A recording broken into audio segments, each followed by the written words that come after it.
ஒவ்வொரு கட்டத்திலையும் பார்த்திங்கன்னா நிர்வாக கோளாறுன்றது மிக மிக படு மோசமான பாதாளத்தில் போய் நிற்கிது இந்த திராவிட முன்னேற்ற கழக ஆட்சி. சம்மந்தம் இல்லாமல் வேறு டாக்குமெண்ட் தான் கிடைக்கிது. என்னடான்னு அந்த டாக்குமெண்ட் எல்லாம் எடுத்து வச்சு ஆராய்ச்சி பண்ணால் இது வந்து மாசாக நடந்துருக்குது. எத்தனை ஆயிரம் கோடினே தெரியாது. அதில் எங்களுக்கு கிடைச்ச எவிடன்ஸ் வந்து ஒரு சின்ன புள்ளி தான்.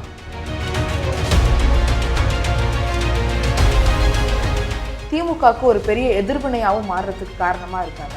அவன் நிச்சயமாக இருக்கும். இப்போ அமலாக்கத்துறை அதில் சொல்லியிருக்க கடைசி வார்த்தை என்ன தெரியுமா சொல்லியிருக்காங்க? அந்த பில்லை பாஸ் பண்ண 20% 25% லஞ்சம் வாங்கி. பிரவீன் சக்கரவர்த்தியும் ஒருத்தர் சாதாரண ஆள் கிடையாது. அவரு போய் பேசுகிறாருன்னா அப்போது ஏதோ ஒரு விஷயம் இல்லாமல் இருக்காது.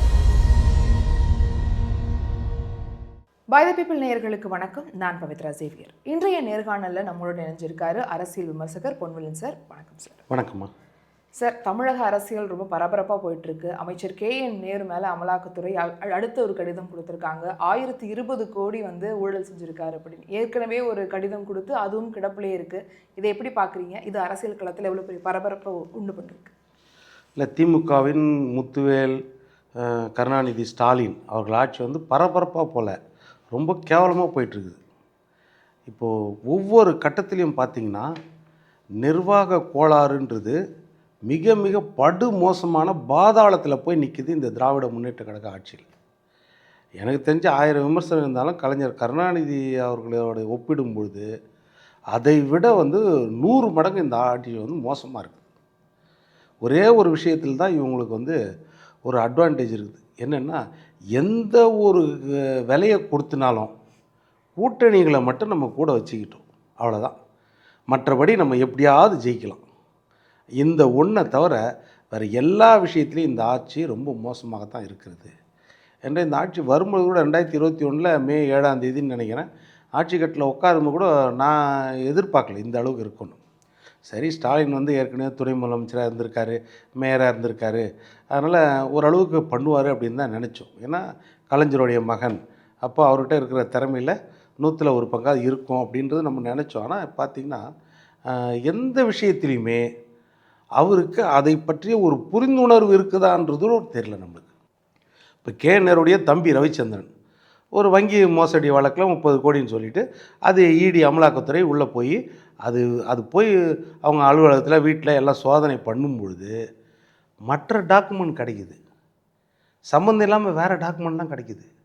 என்னடான்னு அந்த டாக்குமெண்ட் எல்லாம் எடுத்து வச்சு ஆராய்ச்சி பண்ணால் அதே மாதிரி ஃபோனில் பேசுனது, மெசேஜு, வாட்ஸ்அப்பில் சேட் பண்ணிக்கினது அதிகாரிகள் மட்டத்தில், அப்புறம் வங்கியில் டிரான்சாக்ஷன் பண்ணுது, ஹவாலா டிரான்சாக்ஷன் பண்ணுது, இதெல்லாம் என்னன்னு எடுத்தால் 2538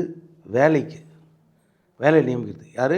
ஜேஇ ஜூனியர் அசிஸ்டன்ட், அப்புறம் AE assistant engineer, junior engineer, assistant engineer, அதுக்கப்புறம் டவுன் பிளானிங் ஆஃபீஸரு. இது மொத்தம் 2538 போஸ்ட்டுக்கு ஒரு போஸ்ட்டுக்கு 25லேருந்து 35 லட்ச ரூபா லஞ்சம். இது சாதாரண விஷயமா? இது உலகமே பார்த்து வியக்கிற விஷயம். ஏன்னா வேலை கிடைக்காம தமிழ்நாட்டில் எந்த அளவுக்கு இளைஞர்களும் பெண்களும் கஷ்டப்பட்டுருக்காங்க. அதில் வேலை கொடுக்குறேன்னு சொல்லிட்டு இந்த 2500 போஸ்ட்டுக்கு அப்ளை பண்ணவங்க எவ்வளோ தெரியுமா? 2 லட்சம் பேர் அப்ளை பண்ணாங்க.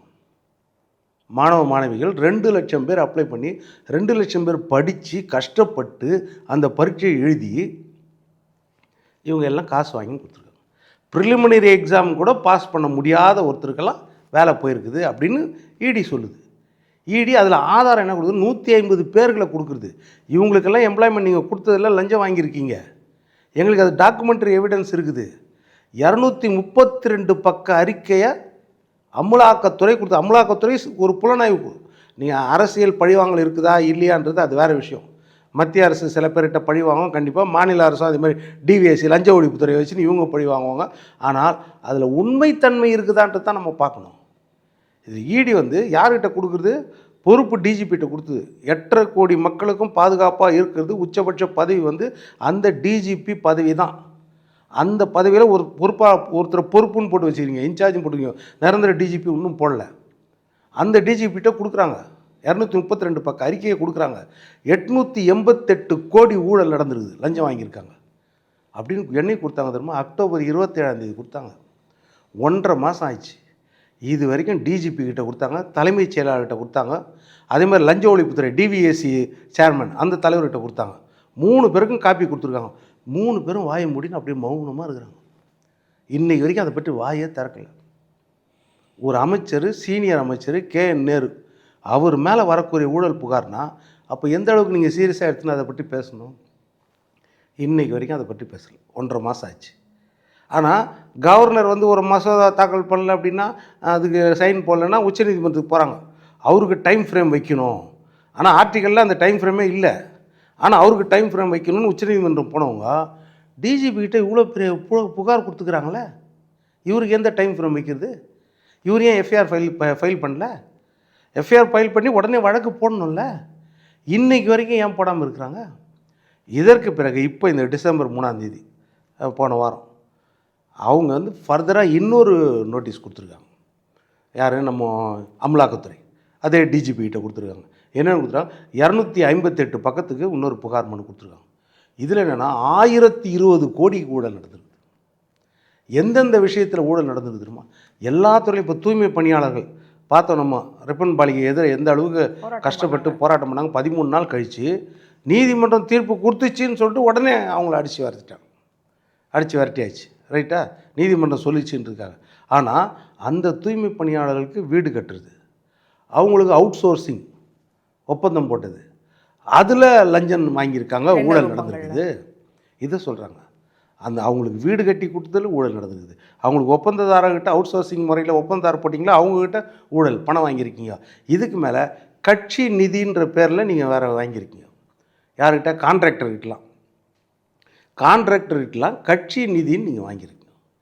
அதுமாதிரி குடிநீர் இணைப்பு கொடுக்குறதுல ஊழல் நடந்திருக்குது, சாலை போடுறதுல நீங்கள் ஊழல் நடந்திருக்குது.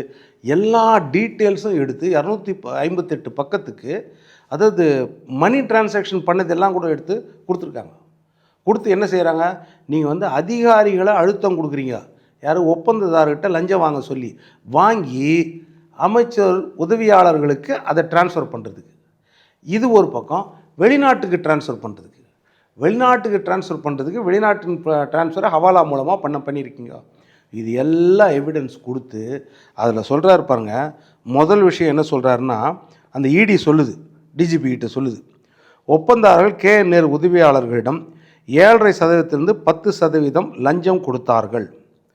KN நேரு உதவியாளர்களின் வாட்ஸ்அப் உரையாடல்கள் மற்றும் மெசேஜ் உரையாடல்கள் இது தெரிய வருகிறது. அப்புறம் ஒப்பந்தாரர்களிடம் கட்சி நிதி என்று லஞ்சம் பெற்றிருக்கிறீர்கள்.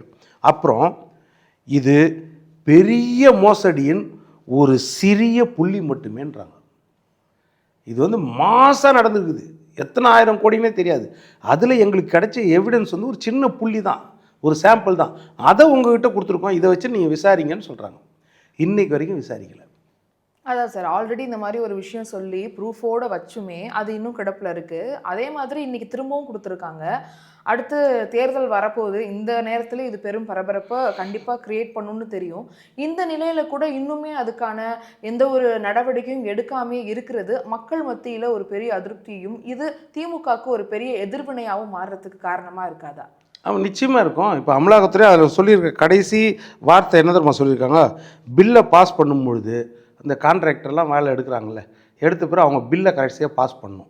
அந்த பில்லை பாஸ் பண்ணணும் 20% 25% லஞ்சம் வாங்கியிருக்கீங்க அவங்க சொல்கிறாங்க. கடைசியாக இடி என்ன சொல்லுதுன்னா, இதில் எஃப்ஐஆர் பதிவு செய்யாமல் இருப்பது, யாருக்கு? டிஜிபிக்கு சொல்லுது. இது எஃப்ஐஆர் பதிவு செய்யாமல் இருப்பது என்பது ஊழல் குற்றவாளிகளுக்கு தெரிந்தே காவல்துறை உதவுகிறது என்று நாங்கள் எடுத்துக்கொள்வோம்னு நாங்கள் எச்சரிக்கிறோம்னு எச்சரிக்கை விடுத்திருக்கிறாங்க.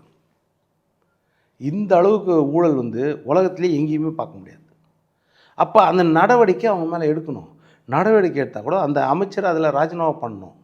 இல்லையா உங்களுக்கு வந்து நீங்கள் தூய்மையானவங்களா, நீங்கள் என்ன செய்வீங்க? இப்போ டாஸ்மாகில் அந்த விசாகன், ஆகாஷ் இவங்களாம் விசாரித்தாங்கல்ல இடி, உடனே போய் காவல்துறையில் புகார் கொடுத்தீங்களே, விசாரிக்கக்கூடாதுன்னு நம்ம திமுக அரசாங்கம் புகார் கொடுத்துச்சா இல்லையா? இப்போ இதில் இடி அமலாக்கத்துறை உங்களை பழிவாங்க பண்ணுது அப்படின்னு KN நேரு சொல்கிறார், ஸ்டாலினும் சொல்கிறார்.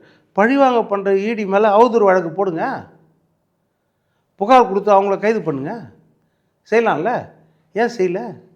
இவ்வளோ பெரிய புகார் சொல்கிறாங்க. அப்போ இதெல்லாம் உங்களுக்கு பொய்ன்னு தெரிஞ்சுதுன்னா உடனே அவங்க மேலே நடவடிக்கை எடுங்க. உங்கள் அரசாங்கம் மேலே பழி சொல்கிறாங்கல்ல, அப்போ நீங்கள் பேசாமல் இருக்கிறீங்கனாலே நீங்கள் அதில் உண்மைத்தன்மை இருக்குதுன்னு தானே அர்த்தம். அப்போ ஏன் விசாரிக்க மாட்டேன்றீங்க? காரணம் என்ன தெரியுமா? அது விசாரணை. இப்போ இந்த 4 லிங்கையும் எடுத்துக்கோங்க. 1 மதுரை மாநகராட்சி, 2வது கிட்னி திருட்டு, 3வது KN நேரு வந்து ஜாப் ஸ்கேம், 4வது ஒப்பந்ததாரர் கான்ட்ராக்டர்கிட்ட ஊழல். இது 4த்துக்கும் எஃப்ஐஆர் பதிவு பண்ணணுன்னா என்ன எஃப்ஐஆர் தெரியுமா போடணும்? அதாவது பிஎன்எஸில் பார்த்தீங்கன்னா செக்ஷன் 61(2) போடணும். அதுதான் ஐபிசி சொல்கிறோம்ல, இப்போ அது பிஎன்எஸ்ஸாக மாறியாச்சு, குற்றவியல் நடைமுறை சட்டம். அதில் என்னென்னா பிஎன்எஸில் செக்ஷன் 61(2)னா கூட்டு சதி. அடுத்தது பிஎன்எஸ் செக்ஷன் 318 மோசடி.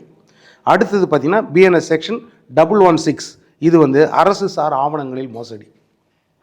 இந்த செக்ஷன் எல்லாம் போட்டால் இடி உள்ளே வந்துடும்.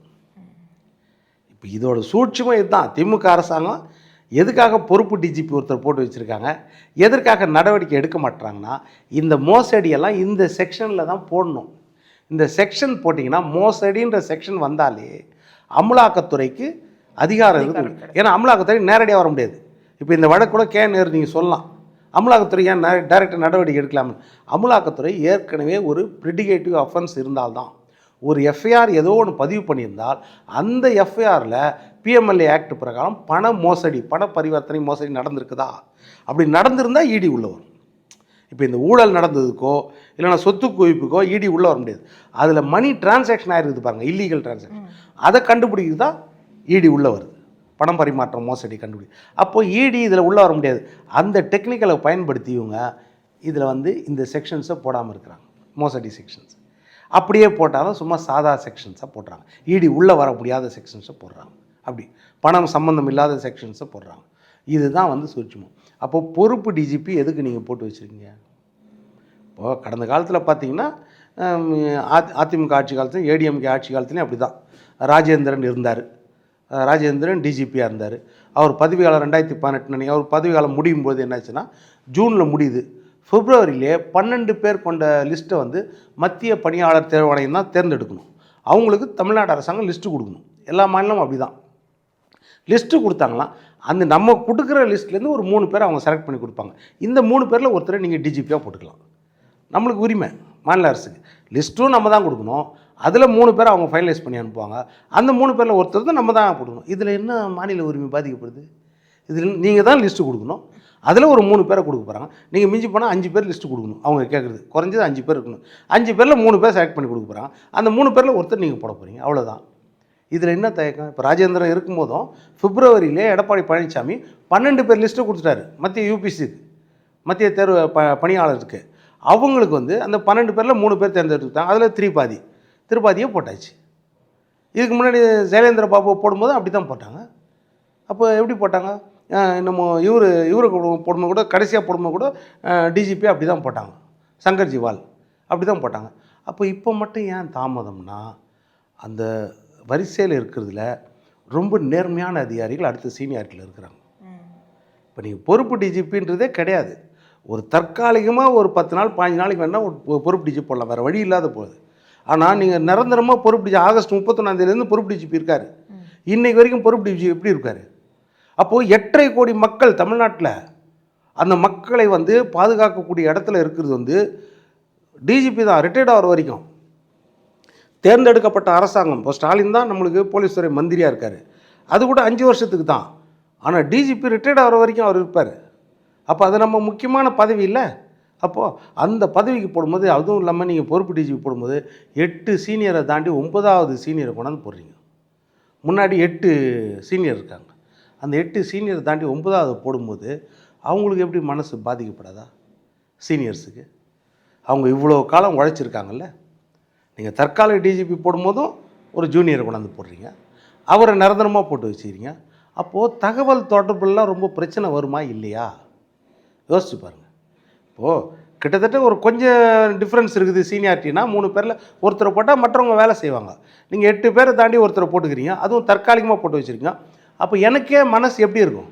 நான் ஒரு சீனியர்னா எதையுமே அவர்கிட்ட பகிர்ந்துக்கிறதுக்கு கொஞ்சம் யோசிப்பேன். நம்மளோட ஜூனியர் அடுத்தது டெம்பரவரி தான். அப்போது பெரிய அளவில் நான் பகிர்ந்துக்க மனசு வராது. இதை சமூக விரோதிகள் பயன்படுத்தி கொள்ள வாய்ப்பு இருக்குதா இல்லையா? யோசிச்சு பாருங்கள். அப்போது சமூக விரோத செயல்கள் நடக்குது எல்லா துறையிலையும் அப்படின்னா 10 காரணங்களில் இதுவும் ஒரு காரணமாக இருக்க வாய்ப்பு இருக்குதா இல்லையா? அப்போ எப்படி சட்டம் ஒழுங்கு நல்லா இருக்கும்? இப்போ அவர் நல்லவராக கூட இருக்கலாம், பொறுப்பு டிஜிபி. ஆனால் அவருக்கு வர இன்ஃபர்மேஷனை வச்சு தானே அவர் நடவடிக்கை எடுக்க முடியும். அப்போ அதில் வந்து தகவல் தொடர்பில் அவருக்கு லேக் ஆயிடுச்சுன்னா அப்போ நடவடிக்கை எப்படி சீரியஸாக இருக்கும்? இப்போ இந்த சிக்கலெல்லாம் ஸ்டாலினுக்கு எந்த அளவுக்கு புரியுதுன்னே தெரில. அப்போ இந்த அரசாங்கத்துக்கு ஏற்கனவே கெட்ட பேர் இருக்குது. ஏற்கனவே தேர்தல் வாக்குறுதி எதுவும் நிறைவேற்றலை, எந்த துறைக்கும் நிறைவேற்றவே இல்லை. அது ஒரு கெட்ட பேர் இருக்குது.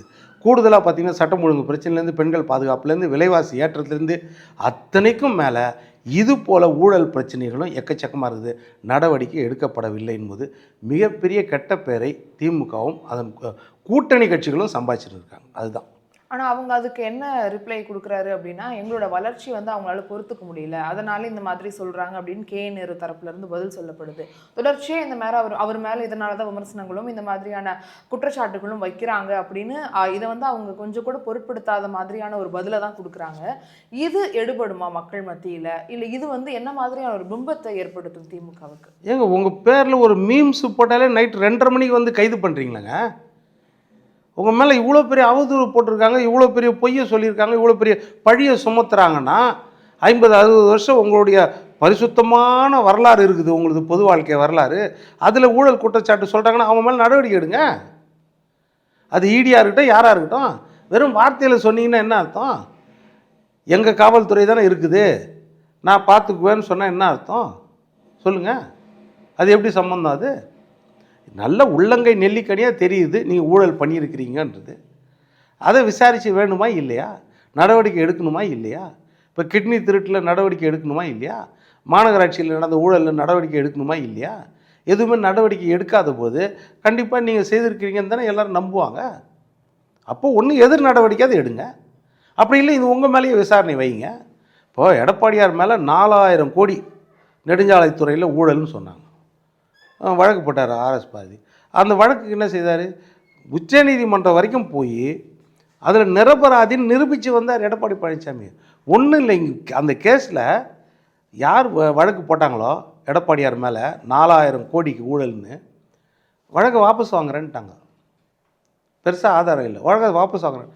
எடப்பாடியார் என்ன சொன்னோமா, நான் வாபஸ் வாங்க ஒத்துக்குங்க, என்னை பழி சொல்லிட்டீங்க, என்னை வந்து நீங்கள் கெட்டவன்னு சொல்லிட்டீங்க, நான் நீதிமன்றத்தில் நிரூபிச்சு தான் வருவேன், என்ன ஆதாரம் இருந்தால் என்னை உள்ளே தள்ளுங்க.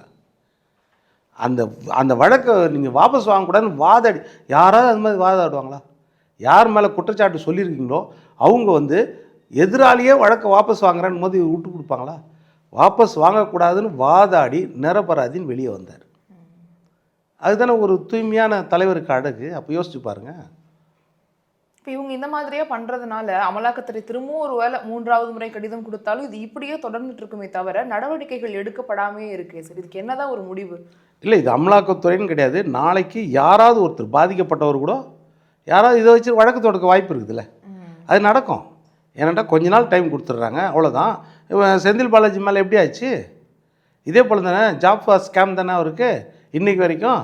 அந்த போக்குவரத்து துறையில் கண்டக்டருக்கு, டிரைவருக்கு, அப்புறம் வந்து மெக்கானிக்கு, ஒவ்வொருத்தருக்கும் இத்தனை லட்சம் வாங்கினாருன்னு யார் சொன்னது? கரூரில் குளித்தலையில் அன்றைக்கி எதிர்க்கட்சி தலைவராக இருந்த ஸ்டாலின் பேசினார்.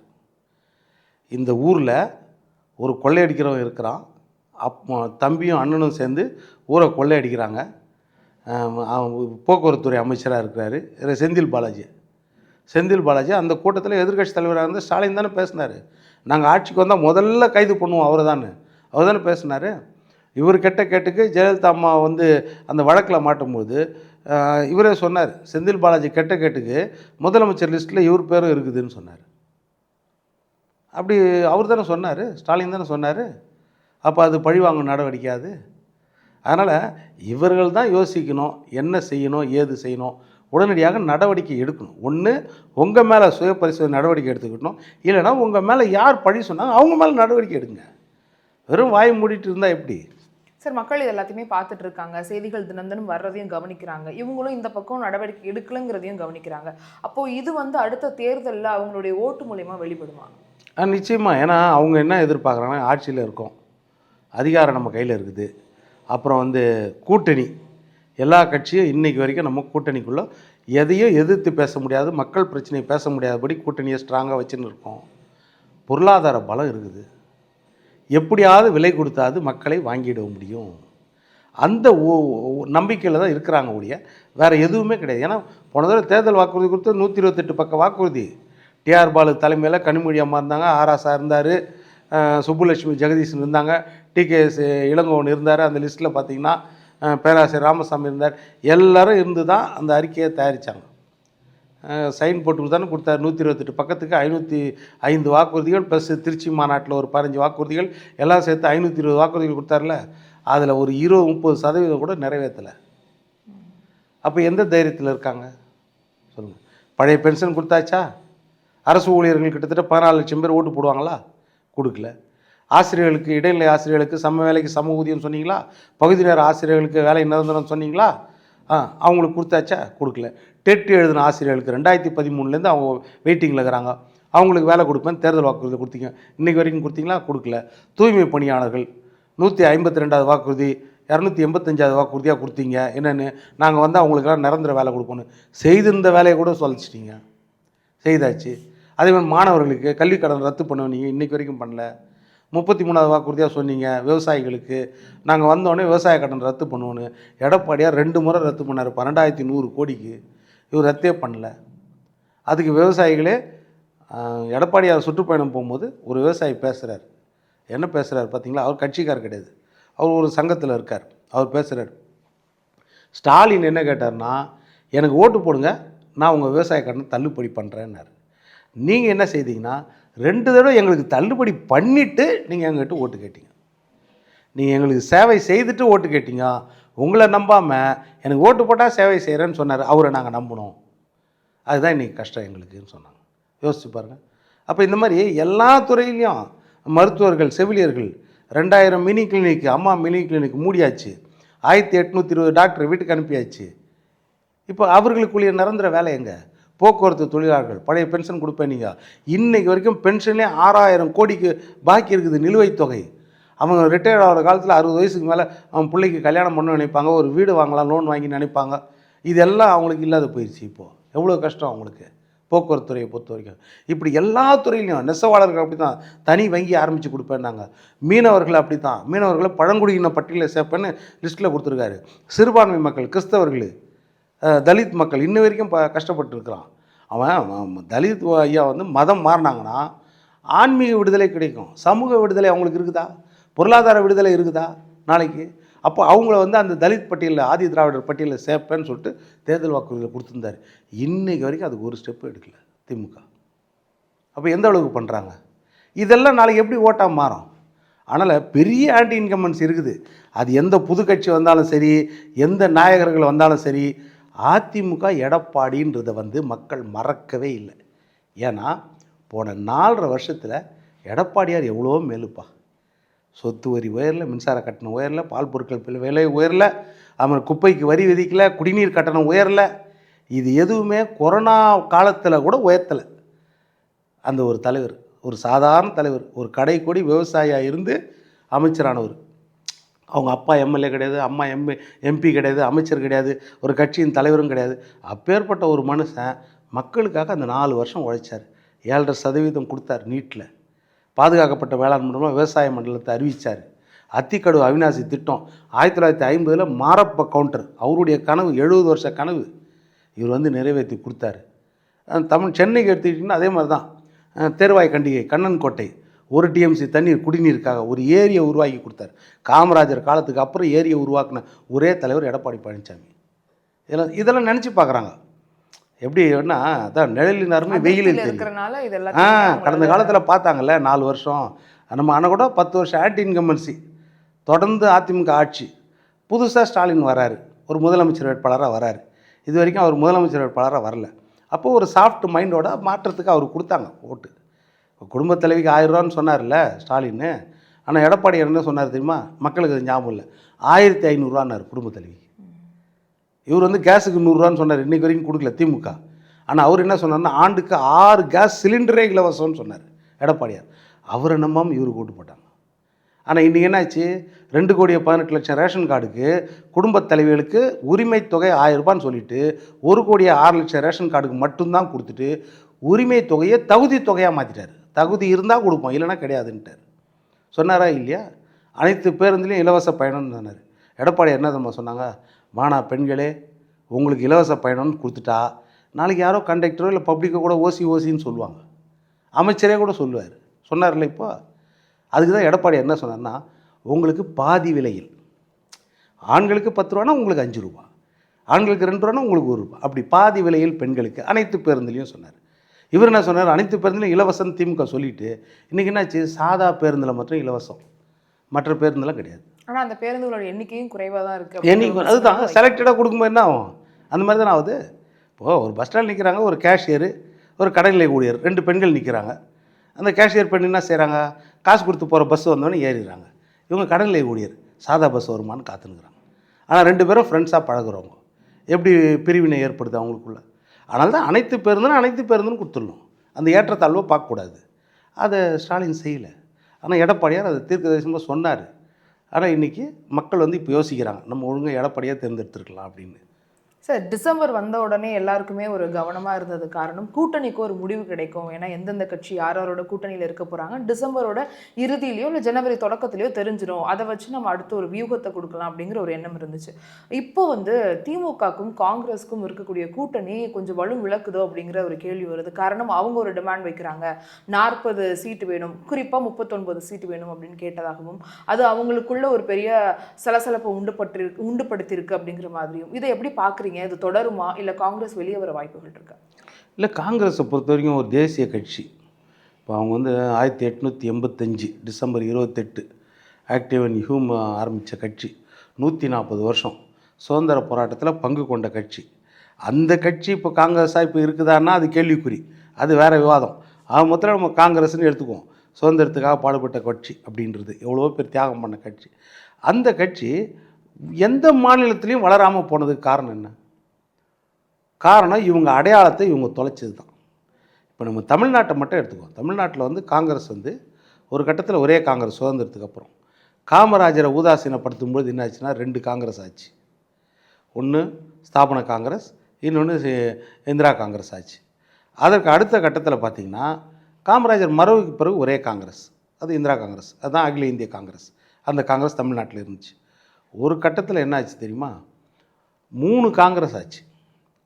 தமிழ்நாட்டு காங்கிரஸ் ஒன்று, திமுக காங்கிரஸ் ஒன்று, அதிமுக காங்கிரஸ் ஒன்று, அப்படியாச்சு ஒரு கட்டத்தில். ரைட்டா? இந்த 3 காங்கிரஸாக இருந்துச்சு. நடுவில் மூப்பனார் ஐயா காலத்தில் ஒரிஜினல் காங்கிரஸ் வந்துச்சு 2 தடவை. 77 தனியாக நிற்க வச்சு 26 சீட்டோ 27 சீட் ஜெயிக்க வச்சார். அதே மாதிரி 89 தனியாக நிற்க வச்சு 26 சீட்டு ஜெயிக்க வச்சார். அது நடுவில் விதிவிலக்கு தான். மற்றபடி 3 காங்கிரஸ் அடையாளம் தான் இருக்கும். ஒரிஜினல் காங்கிரஸ் ஒன்று இருக்கும், திமுக ஆதரவு காங்கிரஸ் ஒன்று இருக்கும், அதிமுக ஆதரவு காங்கிரஸ் ஒன்று இருக்கும். அடுத்த கட்டத்துக்கு என்ன ஆச்சுன்னா, இப்போது அதிமுக ஆதரவு காங்கிரஸ் போயிடுச்சு. 2 காங்கிரஸ் தான். ஒன்று காங்கிரஸ் ஒன்று இருக்கும், திமுக காங்கிரஸ் ஒன்று இருக்கும். இந்த 2 தான். ஒரு கட்டத்துக்கு மேலே என்னாச்சுன்னா காங்கிரஸே போயிடுச்சு. இப்போ திமுக காங்கிரஸ் மட்டும்தான் இருக்குது. இப்போ இதுதான் சிக்கல் அவங்களுக்கு. அதாவது அந்த ரொம்ப ஊர்ன உழைச்ச அந்த மக்கள் இருக்காங்களா, தொண்டர்கள், தலைவர்களில் கூட இருக்கலாம், அவங்களுக்கெல்லாம் அந்த உணர்வு இன்னும் வரைக்கும் இருக்குது. என்னென்னா நம்ம காங்கிரஸ் நம்ம திமுகவையோ அதிமுகவையோ மற்ற கம்பியோ முழுசாக நம்பி இருக்கக்கூடாது. நம்ம தோளில் மற்றவங்க ஏறுற மாதிரி இருக்கணும். ஒரு தற்காலிக ஏற்பாடு வேணால் அடுத்தவங்க தோளில் ஏறலாம். ஆனால் எல்லா நேரத்தையும் அப்படியே இருந்தோன்னா நம்மளுடைய தனித்துவம் என்ன ஆகுறது? அந்த எண்ணம் நிறைய தலைவர்களுக்கு உண்டு, தொண்டர்களுக்கும் உண்டு. அதோட வெளிப்பாடு தான் இது. இப்போ திமுகவை பொறுத்த வரைக்கும் அவங்கள பெரிய அளவில் மதிக்க மாட்டேன்றாங்கல்ல. இப்போ போன தேர்தல் 63 இடம் கொடுத்தாங்க. போன தேர்தல் முந்தின தேர்தல் 63 இடம், அப்புறம் 41 குறைஞ்சி இப்போ 25க்கு வந்துச்சு போன தேர்தலில். இப்போ அந்த 25 இருக்குமான்ற டவுட் வந்துச்சு. அப்போ அந்த மக்களுக்கு கஷ்டம் இருக்குமா இல்லையா? அதுதான் கிரீஷ் சோடங்கல் பொறுப்பாளர் தமிழ்நாடு, அவர் என்ன சொன்னார்? 117 இடத்துல நாங்கள் இன்னும் நிற்கணும், 117 எங்களுக்கு வேணும், ஆட்சி அதிகாரத்தில் பங்கு வேணும். எவ்வளோ நாள் ஆட்சி அதிகாரத்தில் பங்கு கொடுக்காம திமுக எப்படி இழுத்தடிக்கும்? இப்போது அதிமுகவை பொறுத்த வரைக்கும் ஒவ்வொருத்தரையும் மெஜாரிட்டியாக தான் ஜெயிச்சிருக்காங்க, மைனாரிட்டியாக ஜெயிச்சது கிடையாது. அவங்க ஆட்சி அதிகாரத்தில் பங்கு கொடுக்கலன்னா அது நியாயம். திமுகவை பொறுத்த வரைக்கும் நீங்கள் 2006லேருந்து 2011 வரைக்கும் மைனாரிட்டி அரசாங்கம் 96 சீட்டை வச்சுன்னு ஆட்சியில் இருந்தார் கலைஞர் கருணாநிதி. வெறும் 96. அப்போது 34 சீட்டு காங்கிரஸ், 18 சீட்டு பாட்டாளி மக்கள் கட்சி. ஆனால் ஆட்சியில் பங்கே கொடுக்கல. ஆனால் மத்தியில் ஆட்சியில் பங்கில் இருந்தாங்க. அதே நேரத்தில் மத்தியில் மட்டும் இவங்க ஆட்சியில் பங்கு வச்சுக்குவாங்க, தமிழ்நாட்டில் கொடுக்க மாட்டாங்க. ஆனால் கேட்டால் சமூக நீதி, கடைக்கோடி மனிதனுக்கு அதிகாரம், கூட இருக்கிறவங்களுக்கு கொடுக்க மாட்டாங்க அதிகாரம், ஆனால் கடைக்கோடி மனிதனுக்கு இப்படி சொன்னாங்க. இந்த விட காங்கிரஸுக்கு அது உடன்பாடு இல்லை. ஆட்சி அதிகாரத்தில் எங்களுக்கு பங்கு கொடுக்கணும் அப்படின்றதில் அவங்க வந்து உறுதியாக இருக்கிறாங்கன்னு நான் நினைக்கிறேன். அதனால் இந்த குளறுபடிகள் நடந்து கொண்டே இருக்குது. தேர்தல் நேரத்தில் இது வெளிப்படும் கண்டிப்பாக. ஏன்னா நீங்கள் சொன்ன மாதிரி அந்த 39 சீட்டுக்கு கீழே அவங்க வந்து வாங்குற மாதிரி கிடையாதுன்றது தான் நம்மளுக்கு தகவல். மற்றபடி அங்கே வந்து சிக்கல் இருக்க தான் செய்யுது. ஏன்னா எவ்வளோ நாள் நீங்கள் எங்கள் அதாவது ஒருவேளை ஆட்சி அதிகாரத்தில் பங்குனா சீட்டு காம்ப்ரமைஸ் பண்ண வாய்ப்பு இருக்குது. ஆட்சி அதிகாரத்தில் பங்கு இல்லைன்னா எங்களுக்கு சீட்டு கூட கொடுங்கன்னு அவங்க கேட்பாங்க. அது உரிமை தான், அது தவறு கிடையாது. ஏன்னா போன தடவை 25ல் 18 ஜெயிச்சிருக்காங்க, அவங்க பர்ஃபார்மன்ஸ் பண்ணியிருக்காங்க. அதே மாதிரி நீங்கள் பாண்டிச்சேரி செட்டு 10 எம்பி கொடுத்தீங்க, 10 ஜெயிச்சு கொடுத்துருக்காங்க. அவங்க கொடுத்துருக்காங்கல்ல. நீங்கள் என்ன சொல்கிறீங்களோ உங்கள் கூட நிற்கிறாங்கல்ல. மாற்று கருத்து ஒன்றாவது வைக்கிறாங்களா காங்கிரஸ் தமிழ்நாட்டில்? சொல்லுங்கள். திமுக வெள்ளைக்காக்க பறகுதுன்னு சொன்னாங்கன்னா வெள்ளைக்காக்க பறகுதுன்னு சொல்கிறாங்கல்ல, கூடவே இருந்துன்னு சொல்லுங்கள். அதே வந்து இப்போது அதிமுக பிஜேபினா நிறைய விஷயத்தில் முரண்பாடு இருக்குது. கல்வியாக அவங்க மும்மொழி கொள்கை, இவங்க இருமொழி கொள்கைன்றாங்க. நீட்டு வேண்டான்றாங்க, அவங்க நீட்டு வேணுன்றாங்க. இது மாதிரி நிறைய கொள்கை. வக்ஃபு போர்டு சட்டம் அது வேண்டான்னு எதிர்த்து ஓட்டு போடுறாங்க, அவங்க ஆதரிக்கிறாங்க. நிறைய இருக்குது, அந்த முரண்பாடுகள் நிறைய இருக்குது. அப்படி இருந்தாலும் மாநில உரிமையின் போது அவங்க கேள்வி கேட்குறாங்க, பேசுகிறாங்க. ஆனால் இவங்க வந்து காங்கிரஸ் அந்த மாதிரி இல்லை. திமுக என்ன சொல்லுதோ அப்படியே தானே கேட்டுருக்காங்க. அப்போது அதுக்கு வந்து நீங்கள் கூட கொடுக்கலாம்ல, அவங்களுக்கு ஆட்சி அதிகாரத்தில் பங்கு கொடுக்கலாம்ல. இந்த சிக்கல் எல்லா இடத்துலையும் இருக்குது. விடுதலை சிறுத்தைகளும் மனசுக்குள்ளே வெளிமின் தான் இருக்கிறாங்க. ஏன்னா 89ல் ஆரம்பித்த கட்சி விடுதலை சிறுத்தைகள் 99 வரைக்கும் 10 வருஷம் ஐயா திருமாவளவன் வந்து தேர்தல் பாதை திருடர்கள் பாதைன்னு சொன்னார். ஆட்சி அதிகாரத்தில் நாங்கள் பங்கு வைக்க மாட்டோம், இந்த ஓட்டு எலெக்ஷனுக்கே நாங்கள் வரமாட்டோம், நான் மக்களுக்காக போராடுவேன், என்னுடைய விளிம்புநிலை மக்களுக்காக போராடுவேன். 99ல் மூப்பனார் ஐயா தான் சொன்னார், வாங்க நீங்கள் அரசியலுக்கு வாங்க, தேர்தல் அரசியலுக்கு வாங்க, ஜனநாயக அரசியலுக்கு, ஆட்சி அதிகாரத்தில் பங்கு வாங்க. அதுதான் அம்பேத்கர் சொன்னது, பங்கு எடுக்கணும்னு. அப்போ தான் அவர் மனசு மாதிரி ஏற்றுக்கிட்டார். 25 வருஷம் ஆயிடுச்சு, இன்னும் ஆட்சி அதிகாரத்தில் பங்கு கிடையாது. அப்போ அவங்களுக்கும் அந்த எண்ணம் மனசுக்குள்ளே இருக்கும், வெளியே தெரியாது. கம்யூனிஸ்ட்டுகள் அவரே சொன்னார், சண்முகம் ஐயா என்ன சொன்னார், எங்கள் வரலாறுலேயே ஒரு மாநில கட்சி கூட இவ்வளோ குறைஞ்ச சீட்டில் அட்ஜஸ்ட் பண்ணி சகுப்புத்தன்மையோடு ஏற்றுக்கினது போன 2021 தேர்தல் தான். 6 எம்எல்ஏ 6 சீட்டு தான், 6 சீட்டு தான் கொடுத்தாங்க கம்யூனிஸ்ட்டுக்கு. அப்போ அது மாதிரி இன்னுமே ஒத்துக்க மாட்டோம், இரட்டை இலக்கம் வேணும் எங்களுக்கு அப்படின்னு சொன்னாங்க. அப்போ அங்கே எல்லா கேள்விக்குறியும் அங்கேயும் இருக்குது. எல்லாருமே கமலஹாசன் மாதிரி என்றைக்கோ கொடுக்குற ராஜ்யசபா சீட்டுக்காக இப்போ நாங்களுக்கு உங்களுக்கு பிரச்சாரம் பண்ணுறேன்னு சொல்ல மாட்டாங்க. டார்ச் லைட்டை தூக்கி அடித்து உடச்சிட்டு சொல்ல மாட்டாங்க. எல்லோரும் அப்படி சொல்லுவாங்களா? மற்றவங்களாம் கட்சி நடத்தினுக்கிறாங்க. அப்போது அந்த கட்சிக்காரர்கள் அந்த உரிமையை தேர்தல் நேரத்தில் கேட்கத்தான் செய்வாங்க. அதை கொடுக்கக்கூடிய இடத்துல தான் ஸ்டாலின் ஐயா இருப்பார். அதனால் நெருக்கடியில் தான் அந்த கூட்டணியும் இருக்குது.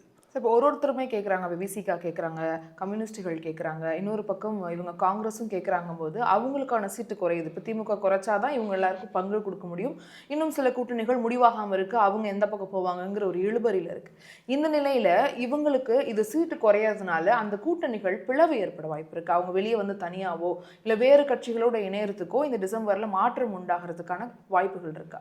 இப்போ வேறு கட்சினா இப்போ அதுதான் அவங்க என்ன செய்கிறாங்க, இப்போ தாவேகா கூட பேச நடத்துகிறாங்க. தாவேகா கூட என்ன செய்கிறாரு, பிரவீன் சக்கரவர்த்தி அவர் வந்து ஸ்ட்ராட்டஜிக் அனலிஸ்ட்டு. அவர் வந்து ராகுல் காந்திக்கு ஒன் ஆஃப் த ஹேண்ட்ஸ், அவ்வளோதான். அவருக்கு இருக்கிற முக்கியமான கரங்களில் நம்ம இவர் பிரவீன் சக்கரவர்த்தியும் ஒருத்தர் சாதாரண ஆள் கிடையாது அவர். அதனால் அவர் வந்து அவருக்கு வந்து சீஃப் அட்வைசர் மாதிரி ஒருத்தர். அப்படி இருக்கும்போது அவர் போய் பேசுகிறாருன்னா அப்போது ஏதோ ஒரு விஷயம் இல்லாமல் இருக்காது. அது ஒரு பக்கம்.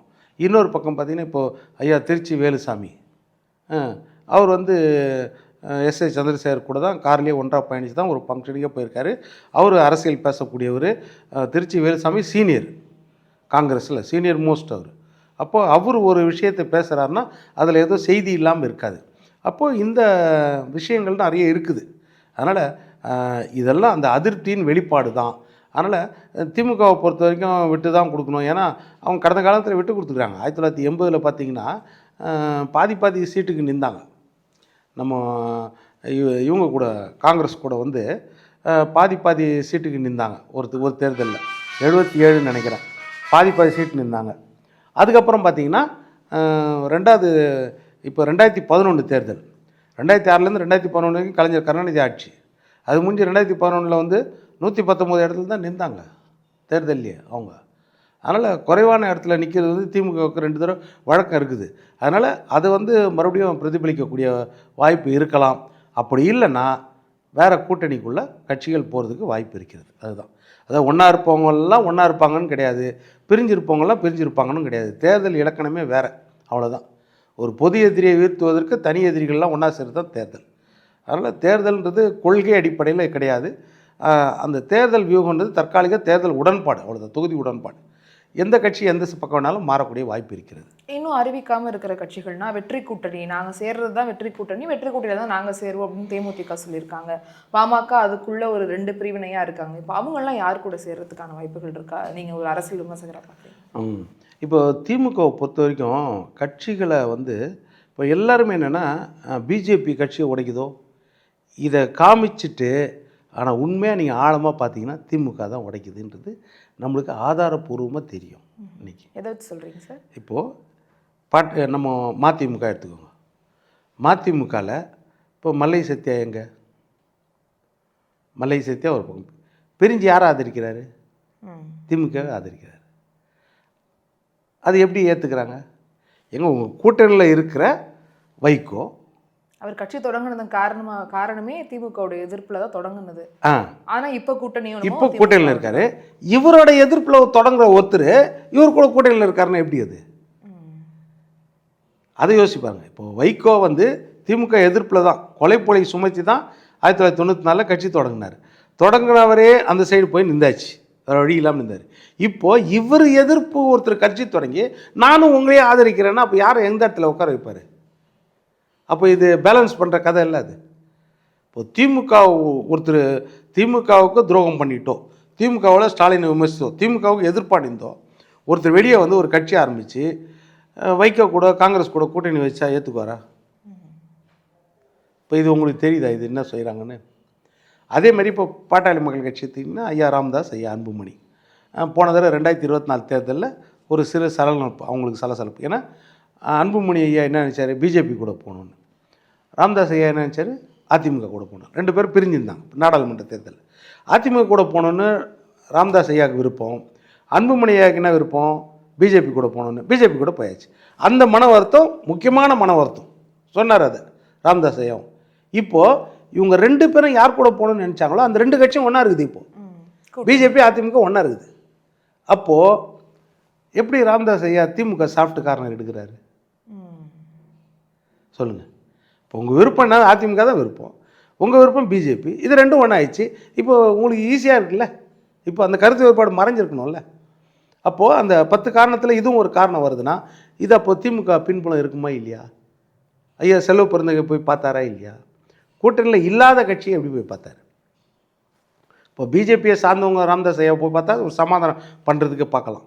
இல்லைன்னா மற்றவங்களும் அதிமுக கூட்டணியில் இருக்கிறவங்க போய் பார்த்தா கூட சரி 2 பேரையும் சமாதானப்படுத்துறதுக்கு பண்ணலாம் அப்படின்னு நினைக்கலாம். ஆனால் திமுக கூட்டணியில் இருக்கிறவங்க மாற்று கட்சியை எப்படி போய் பார்த்தாங்க செல்வ பெருந்தகை ஐயா? அப்போ விஷயம் இல்லாமல் இருக்குமா? இப்போ இதுதான் யோசிக்கணும். அப்போ வந்து யார் செய்கிறா, எப்படி செய்கிறான்றது நம்மளுக்கு பிற்காலத்தில் தெரிய வரும். அதே மாதிரி தான் தனியாக கமல் நின்றார். போன எலெக்ஷனில் கமல் தனியாக நின்றார். எல்லாரும் சொன்னாங்க திமுகவோட பி டீம் அவருன்னு. யாரும் ஏற்றுக்கல. நான் எதிர்க்கிறேன் பார் அப்படி இப்படி. நாடாளுமன்ற தேர்தலுக்கு எல்லாம் அதுக்கு முன்னாடி சட்டமன்ற தேர்தலில் இந்த வேலையெல்லாம் பண்ணி ஓட்டு வாங்கிட்டு இப்போ எங்கே போய் சேர்ந்துட்டாரு? அப்போது திமுக தானே ஓட்டை பிரித்து போன எலெக்ஷனுக்கு மக்கள் நீதி மையத்தை உருவாக்குச்சோன்னு ஒரு சந்தேகம் வருமா இல்லையா? இப்போ அந்த மக்கள் நீதி மையம் அங்கே தானே போய் நிற்கிது. திமுகவுக்கு எதிராக தான் நாங்கள் கட்சி ஆரம்பிச்சிடுவோம், குடும்ப ஆட்சிக்கு எதிராக தான் கட்சி ஆரம்பிச்சிடுவோம்னு சொல்லி கடைசியில் அங்கே தானே போய் நின்றார். அப்போது திமுக இந்த வேலைகளை செய்கிறதான்னு எண்ணம் வருமா இல்லையா? இயற்கையாக நீங்கள் வந்து பழியை இன்னொரு இடத்துல போட்டுறீங்க அதுதானே. ஆனால் பாவம் செய்தது இவங்க, ஆனால் பழியை இன்னொரு இடத்துல போட்டுடுறாங்க. இப்படி தான் நடக்குதா? அப்போது இந்த சந்தேகம் எல்லாருக்கும் எழும். அதுதான் சரி, இந்த மாதிரியான பரபரப்பான சூழலில் நிறைய விஷயங்கள் எங்கிட்ட பகிர்ந்துக்கிட்டீங்க. தொடர்ந்து பேசலாம். களங்கள் மாற மாற பேசக்கூடிய விவகாரங்களும் மாறும் அப்படின்னு நம்புகிறேன். உங்கள் நேரத்துக்காகவும் கருத்துக்களுக்காகவும் ரொம்ப நன்றி சார். நன்றிம்மா.